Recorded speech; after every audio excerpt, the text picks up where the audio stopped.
Asmafo yɛda wase hwa ma ɛkyerɛ me ekita me yɛ frɛ ne honho tina me ka typical twi no yɛ frɛ ne honho wei ɛwɔ bible mu ɛsɛ ɛdɛn ɛwɔ bible mu sɛni nunum ya nasefo nyina wɔ bible mu prekasa wɔ bible mu no saa na wei nso wɔ bible mu ma me ntombo ase na me nkyerɛkyerɛw na tie bi na hwɛ ne yie na sua bi na fa bi bɔ ho bra ɛnyɛ nyama nyina na ɛsɛ kukuru sika kɔma doctor fo afetie me mana mo se mu nsuro hwia mo no mu nduru ma moto yɛ kafukafu no mo na meba mo so me se mana mo no nduru a na moto yɛ kafukafu no mo se mo se mo trete Ghana mema nyina wa asase we so enkurudi asofo enkurudi president adai ahemfo nyina mo trete wom adai body be na Ghana mema ya yam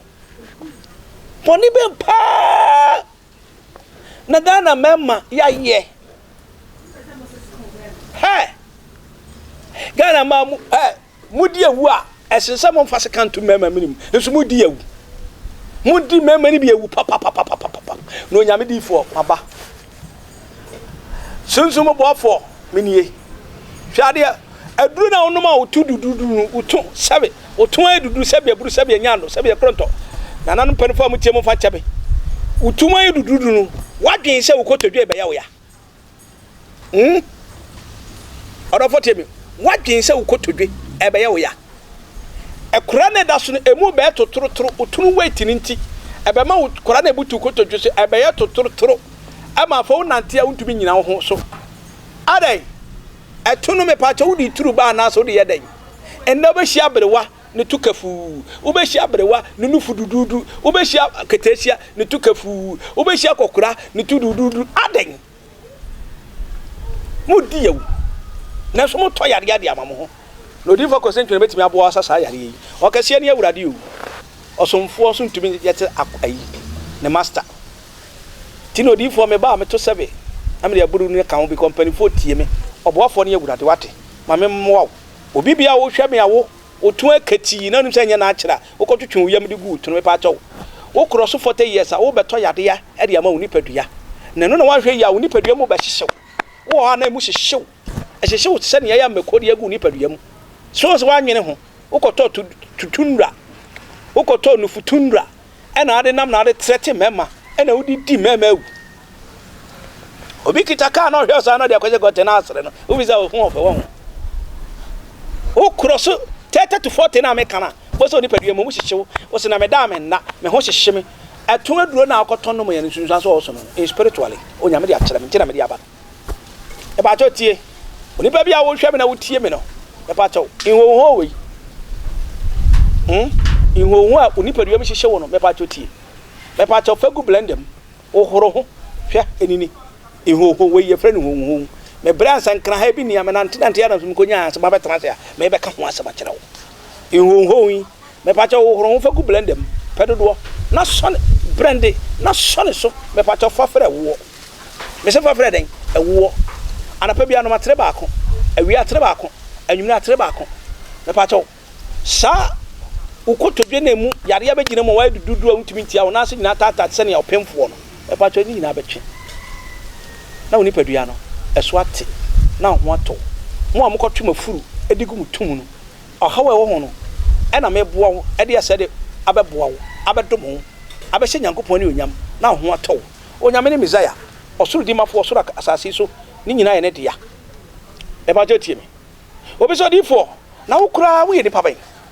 hwe me se me nye abosom nkron me ye 6 months 2 weeks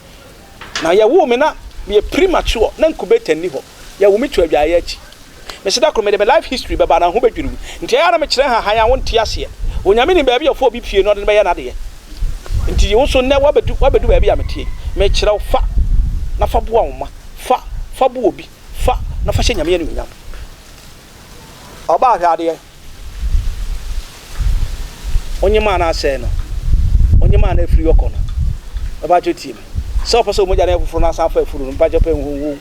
na pa aba ye de yankwan ba ka 21 me pa jope siso wo de siso ya yankwan fa dry fish amane ana fa yankwan no me pa jotie dry fish ana fa yankwan no no huhu ni abeni nyina wi na wo fra na so ne so so ne so a me pacho ye nkwan se ne we nkwan fa dry fish na fa ye afa utie me pacho brode ye frɛ na pentu nua mienu pese na yi gu nkwan mu ana petututu emo no nsia na ye sa de awie na wadi brode na bibia awie me pacho se Kristo ati ase a na Messiah ne ho odin a me pacho tie mi wo banyem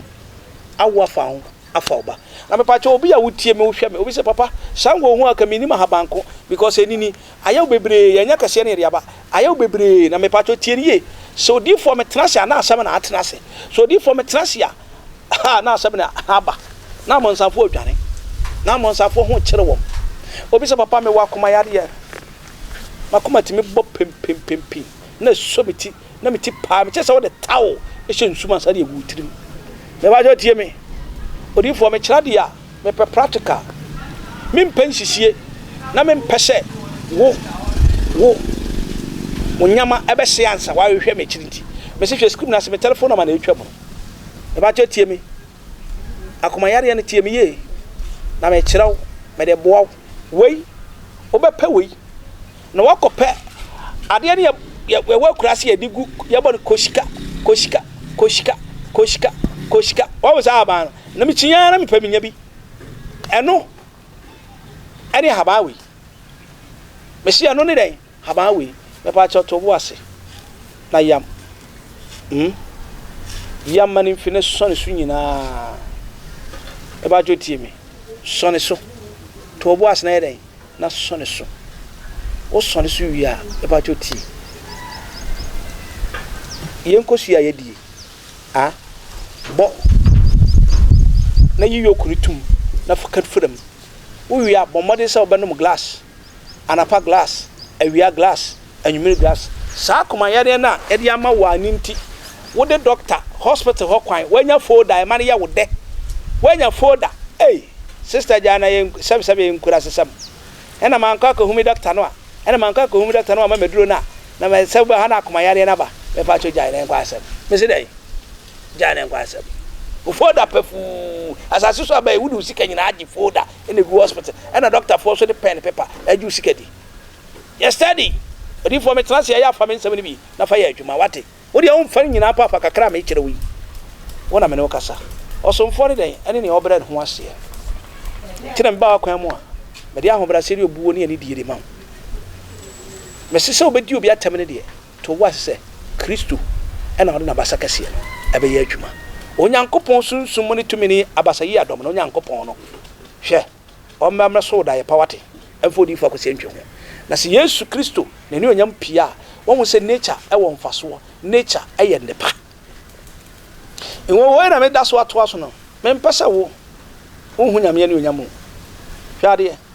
obi se papa na wo kura medwe ho amente ase wo ye de na hu wiase haban nyina adwuma edie odifo akwese ntwe mi wani meti sunsum adwaso enti se me ba na me be kansema me momitirim na me kan me pacho ti na me ma authentic deep things obi se papa ansana mebu me nsa no papa insuo gu meti se obi a me kwa akọwo na ebon kan nye chana me chere no unya no ba bia sa attention TV wunya no wa bia authentic and romantic power me pa chopen ho ya na pa ya ye prekese pa ya ye prekese na pa jinja kakra hwentia kakra fasi jaso horon fa gugu menu ya wose bam